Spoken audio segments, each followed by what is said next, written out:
Welcome to our channel and welcome to another one of our videos. Today we're going to talk about SoFi. Now I know the stock has been dropping. We're going to dig into that, and we got so much news and analyst reports that came out, and we'll also show you our trades as well. So let's get busy. Here's our current position in SoFi. We own 1,000 shares. We're looking at increasing our share count to 2,000 probably this next week. For the month of January, we achieved $6,615 of options and premiums. Of that amount, $996 is the net of closed positions.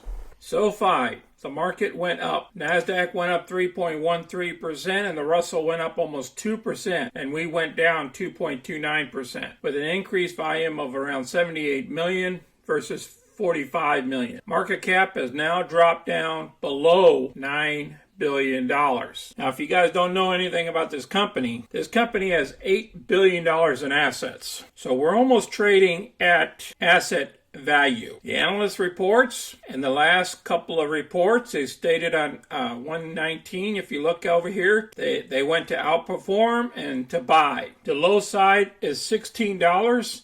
The high side is $30, and we're currently only trading at $11. In reviewing the chart, we dipped all the way down here at the bottom with the RSI at 33. I believe we're at the bottom, but we'll find out over this next week if we hold above $11. Here's a new short interest report just came out.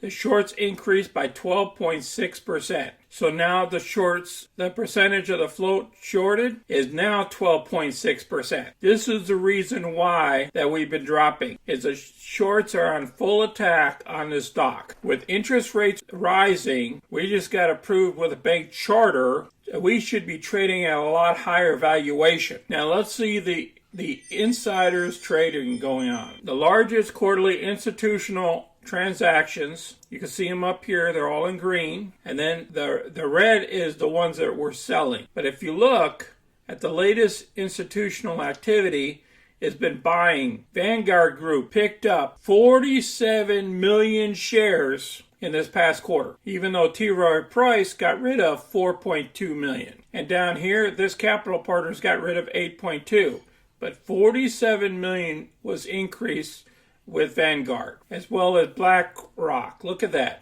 They picked up 8.1 million. This other group, 4.7, 4.3, 3.5. Mutual funds.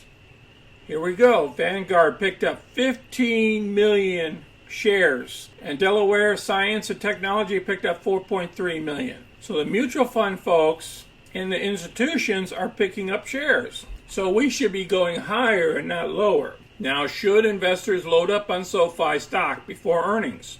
Here's what you need to know. The earnings are going to come out March 1st. Now, Jefferies analyst John Haidt paused to give investors a quick update before the main event. Credit migration, regulatory uncertainty, and competitive dynamics have shaped the narrative for the fintech industry. So we're still categorized as a fintech, even though we just took over a bank. So we're going to be in the banking industry as well as the fintech industry. So you have to understand this. In the future, we should be categorized in both areas.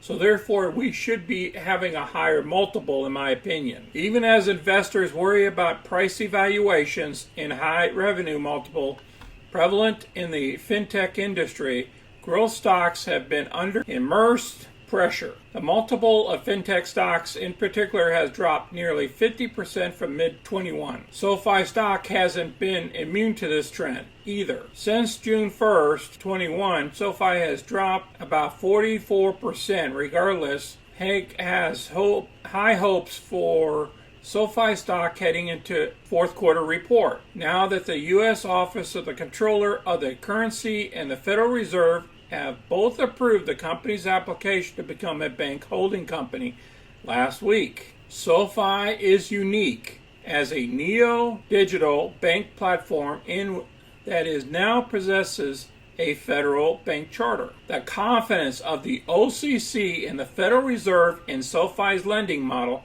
still the analysts muses aloud as to how the company intends to grow and strategically operate the bank.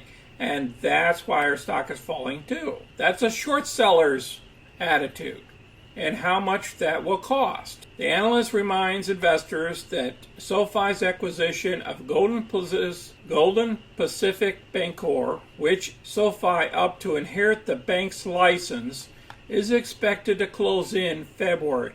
And that, once this happens, SoFi will inject $750 million of capital into the bank to build out a national, now remember, it's national, not state, digital bank with diverse consumer services. He further states, this merger will improve the flexibility within SoFi's business model, particularly within its lending segment. At the same time, the analyst states that SoFi has already emphasizing investments in the business to sustain growth, which will delay EBITDA margin expansion. Spending a further $750 million to revive the bank's business will weigh on profit margins even more. So that's another reason why that the shorts are placing pressure on the stock. Still, all this lies in the long-term future.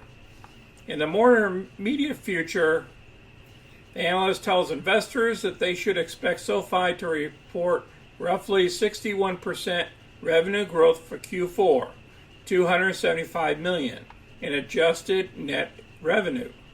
Loan originations, too, will probably grow briskly. The analyst predicts 66% year-over-year growth to $3.7 billion, led by growth in personal loans, which could be more than triple over a year, and home loans, which are expected to rise 39%, but offset by declining student loan originations, which are expected to fall 3.5%, and the membership in SoFi will grow fastest of all, up 75% year over year to 3.23 million customers. Even so, based on his estimates of the company's long-term prospects, the analyst assigns a SoFi a buy rating along with $20 price target. So the average price target right now is $20.80. So I'm going to place this article down below. This was a great article, and I totally believe in this analyst. And now you know why the bears are jumping on this puppy and trying to pressure it lower.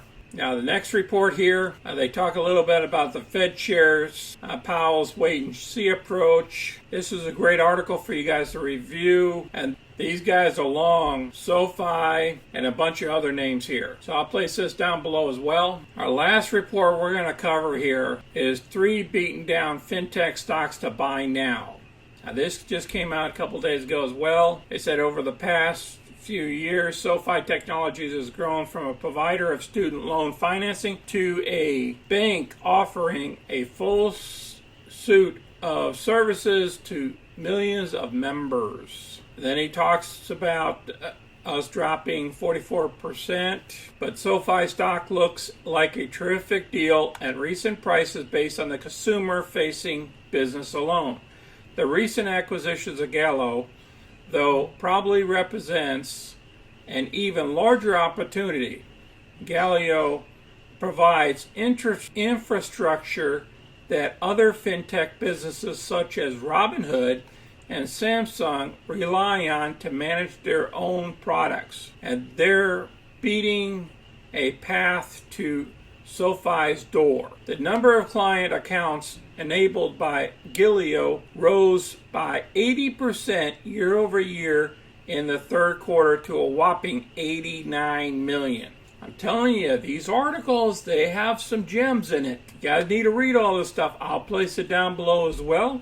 And you guys might be interested in these other stocks as well. Now, because you guys stuck around until the end, let me show you my current open positions on option spreads. You see the buys and the sells over here. B means buy and S means sell. And these are all spreads. So coming up here for February only, we got the IWM. We performed a debit spread, and we got Datadog that we performed a credit spread on. Yeah, we want to pick up some of that profit. And then coming up here in March, we have 2 different stocks. One is Norwegian Cruise Line. We did a debit spread and a credit spread on her.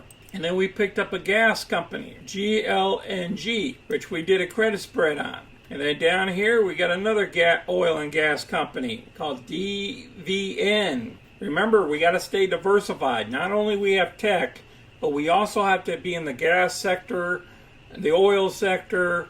You know, we got to be in different products. Remember, stay diversified.